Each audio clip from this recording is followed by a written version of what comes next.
In this video, we'll go through adding, subtracting, multiplying and dividing positive integers. If you're revising, I'll scroll through the questions for you to have a go at first. There's questions 1 and 2, 3 and 4, and 5 and 6. We'll begin by looking at adding. So to add numbers, we put them below each other, making sure that the digits are in the correct columns. You start from the right hand side and you add the units. So 5 plus 4 is 9. Then we add the 8 plus the 7 to give 15. You can only write the 5 down there. And then the 10, we carry that over to the next. You can put it up there, you can put it down here, it doesn't really matter. Hundreds column, 3 plus the 2 is the 5, plus that extra 1 gives us 6. 659. Number 2. You line it up the same way as you would for addition. And you start from the right hand side. So we do 8 take away 1 is 7.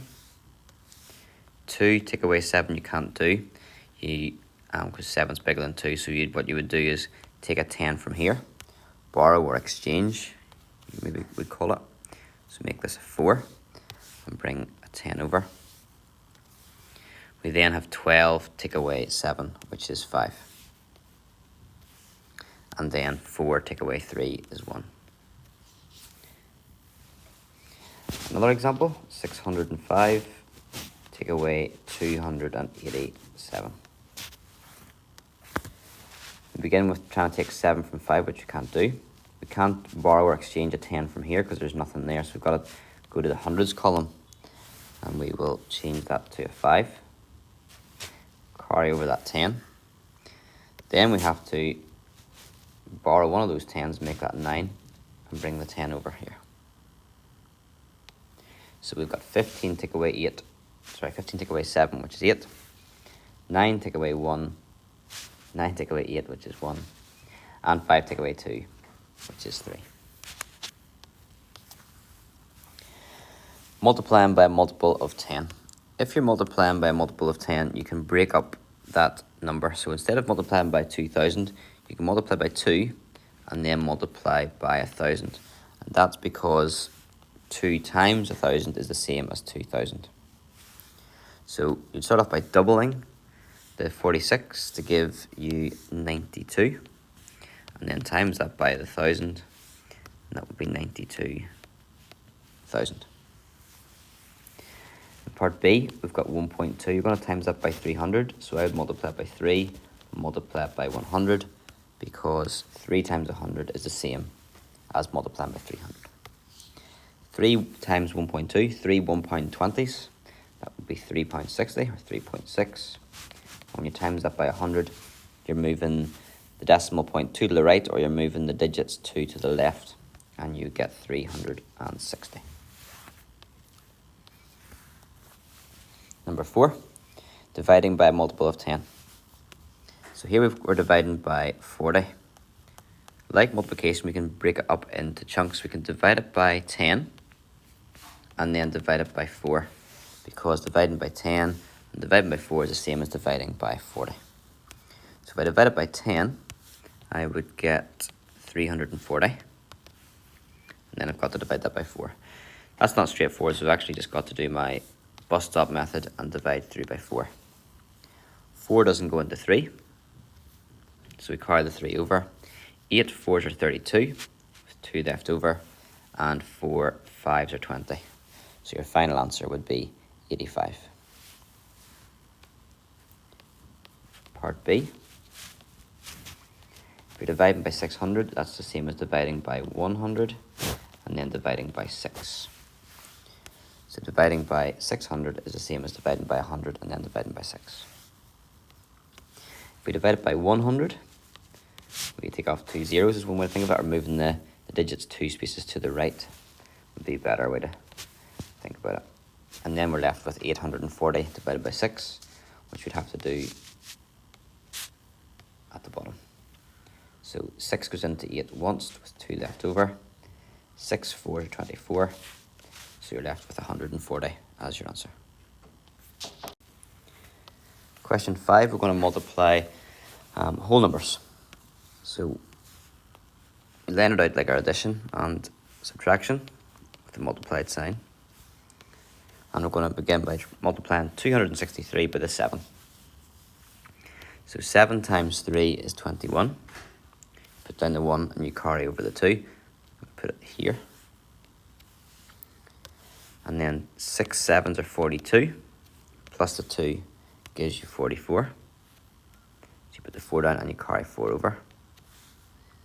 And then 7 times 2 is 14. Plus 4 is 18. Then I'm going to multiply by the 4, which is actually a 40.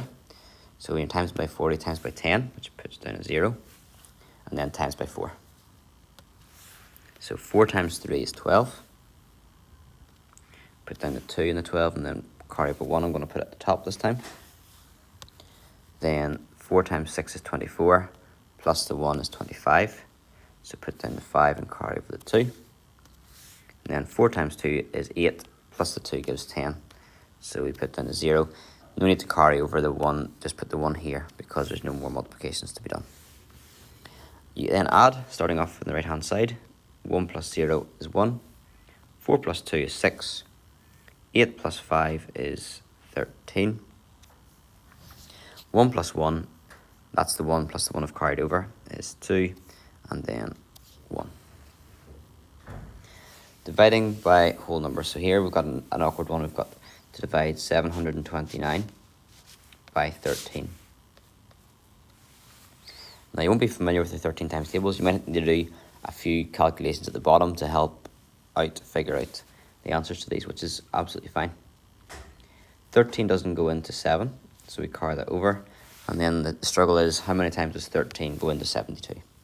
So I would do my best guess maybe down below. Don't be worried about getting it wrong or anything. Let's see, would it fit in 5 times? Well, 13 times 5, 3 5s are 15. 5 times 1 is 5, plus 1 is 6. Now, would it go in another time? Well, if I add 13 on the 65, I would get 78, which is too big. So 5 was a good guess. It does, fits in 5 times. And the remainder from 65 to 72 is 7. So put the 7 down. Now, how many times does 13 go into 79? Well, it went in 5 times definitely. 13 times 5 was 65. If I add another 13, that would give me 78. So it would go in 6 times. 13 times 6 is 78. So I can put down that it goes in 8 times. And then because there's a remainder, I need to keep going. I don't know how far. Put a decimal point here. And then we need to carry over the remaining 1. 13 does not go into 10. Let's put a 0 down and carry over that 10, which makes that 100. How many times does 13 go into 100? Well, what's 13 times 7? 7 3s are 21. 7 times 1 is 7 plus 2 is 9. So it'll definitely go in 7 times. It'll not go in anymore because there's a remainder 9, so 13 won't fit in. We can't stop there though because our answer is only to 1 dp.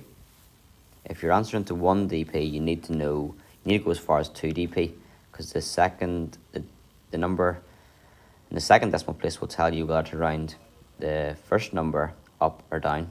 So you can't just stop at the first decimal place. Always go to the second decimal place to check whether the first decimal place needs to be rounded up or down. In this case, the 7 means that 0 has to be rounded up to a 1. So your final answer is 78.1 to 1 decimal place.